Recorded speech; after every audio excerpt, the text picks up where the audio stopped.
Bienvenidos a Bnei Academy, yo soy el Rabino Tuvia. Después de más de 200 clases cortas sobre los conceptos de preceptos y asuntos, leyes para Bnei Noach, me parece adecuado hacer un pequeño, muy pequeño resumen de cuáles son las fuentes reales, concretas en los escritos de nuestros sabios que hablan sobre el tema de los 7 preceptos de Bnei Noach. No voy a dedicar mucho tiempo a esto, pero me parece que es importante para decir, bueno, como si fuese un embudo. Uno tiene un montón de cosas y de repente en el embudo decimos, ok, la raíz, el núcleo de todo esto es tal. Punto número 1. Es una ley dictada por Dios a Moshe en el monte Sinai, que hay 7 preceptos de Bnei Noach, que el pueblo de Israel tiene la obligación de difundir y enseñar a todas las naciones del mundo. ¿Por qué no lo hicieron antes? ¿Cómo no se hizo? Ok, esto se explicó en otro lugar. De vuelta, es un resumen. Es una ley dicha a Moishe por Dios en el monte Sinai. ¿Está escrito en los textos de la Biblia, la Torá, como lo quieran llamar? La realidad es que no. No. Es una ley que le dijo Dios a Moishe en el monte Sinai y le dijo, anda a enseñarle esto a todo el mundo. Muy bien, esto es punto número 1. Punto número 2. En general son 7 leyes. Esto aparece en un lugar en el Talmud. Ejemplo, no robar, no matar, no blasfemar. Esto es un lugar en el Talmud. 7 leyes. Para conocer estas 7 leyes, pues necesitas algún rabino que sepa el Talmud y que sepa las fuentes y que te pueda decir cuáles son las 7 leyes. Esto es por un lado. Pero por otro lado, en otro lugar en el Talmud dice que son 30 leyes. No son 7, son 30. ¿Cómo puede ser que en un lugar dice 7 y en otro lugar dice 30? Una de las explicaciones ofrecidas a este asunto, porque es el mismo libro, es el mismo Talmud que dice las dos cosas. ¿Cómo puede ser?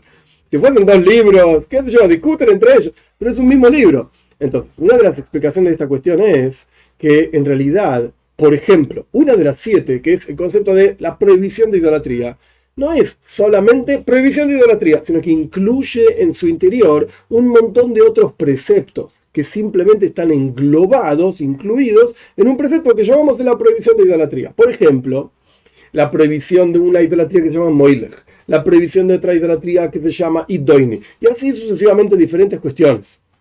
Y esto no es un invento mío, esto está basado en los textos.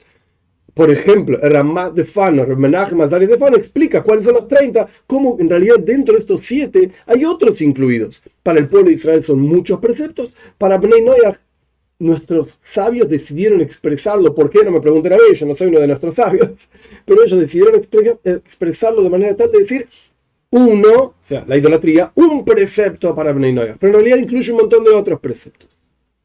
Punto número 3. Ya hablamos de los 7 preceptos, ya hablamos de los 30 preceptos. Esto está en ambos casos en el Talmud. En un lugar en el Tratado de Sanedrin, 7 preceptos. En otro lugar en el Tratado de Julin, así se llaman, no importa qué quieren decir, 30 preceptos. Luego está, punto número 3, el concepto de que hay preceptos racionales. ¿Qué significa racionales? Cuestiones que la lógica humana dicta que un ser humano normal debe comportarse de una manera determinada.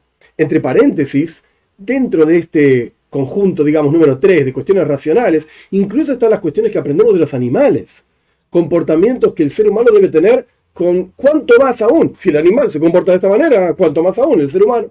E incluso nuestros sabios tienen una frase similar, sin entrar en el detalle del texto exacto. Si no hubiese sido entregada la Torá, hubiésemos aprendido un montón de cosas de los animales.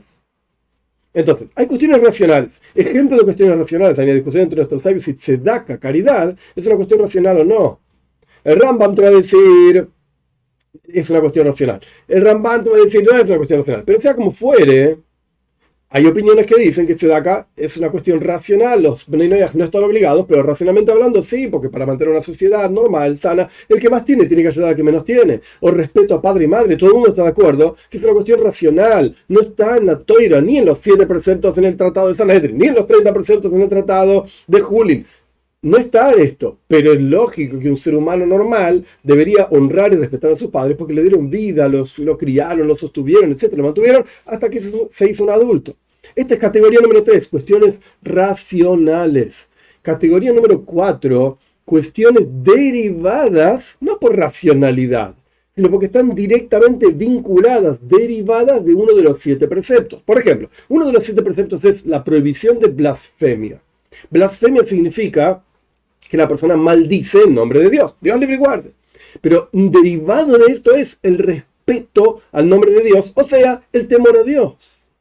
Es decir, ¿está uno de los 7 preceptos que se llama el temor a Dios? No. ¿Está uno de los 30 preceptos que se llama el temor a Dios? No. Pero es un derivado del concepto de la blasfemia. Así como uno debe respetar el nombre de Dios y no maldecirlo, de la misma manera uno debe temer a Dios. Es un derivado de este otro precepto.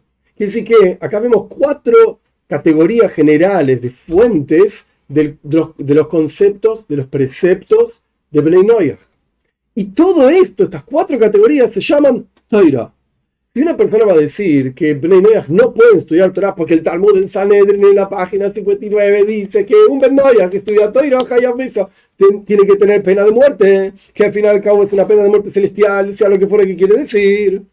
Ojo, porque si Bnei Noach no puede estudiar Torah, entonces ¿cómo va a saber cuáles son los 7 preceptos que tiene que cumplir? ¿Cómo va a saber cuáles son los 30 preceptos que tiene que cumplir? ¿Cómo va a saber las cuestiones racionales que la Torah dice esto tiene sentido que debe hacer? Por ejemplo, respeto a padre y madre. ¿Cómo va a saber cuáles son los derivados de los diferentes preceptos para saber cómo tiene que comportarse como Bnei Noach? No tiene sentido decir que un Bnei Noach, una Bas Noach, hombre o mujer, no pueden estudiar Torah. En adición a esto, hay cuestiones que claramente pueden estudiar, como la Torah escrita, por ejemplo, todo el Tanaj, el Rambam, a pesar de que es Torah oral, partes del Talmud, sin ninguna duda. Entonces, no es fácil decir, en general, esto es así, esto es así, esto... No. Hay que entender, tener claro cuáles son las diferentes categorías de cómo se desarrollan los 7 preceptos de Bnei Noach, siempre teniendo en cuenta el comienzo de toda la cuestión, que esto es algo que le dijo Dios a Moisés en el monte Sinai, pero luego se desarrolla y nuestros sabios explican estas cuestiones para realmente entender cuál es el mensaje que el pueblo de Israel tiene para todas las naciones, que al fin y al cabo, en conjunto, y esto es un versículo en el Tanaj, en Sefania, el capítulo 3, versículo 9, que hombro a hombro, en aquel momento, la venida de Moshiach pronto en nuestros días, Dios llamará con una lengua clara a todos los seres humanos, etc. Y hombro a hombro, juntos, todos serviremos a Dios. Pero hay que saber cómo. Y para eso hay que estudiar Torah.